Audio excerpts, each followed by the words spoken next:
పట్టుదలతో చేస్తే సమరం తప్పకుండా నీదే, విజయం కష్టపడితే రాదా ఫలితం పదరా సోదరా.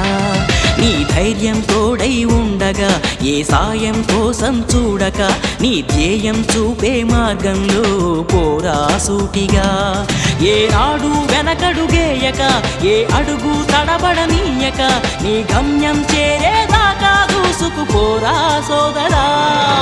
పట్టుదలతో చేస్తే సమరం తప్పకుండా నీదే, విజయం కష్టపడితే రాదా ఫలితం పదరా సోదరా.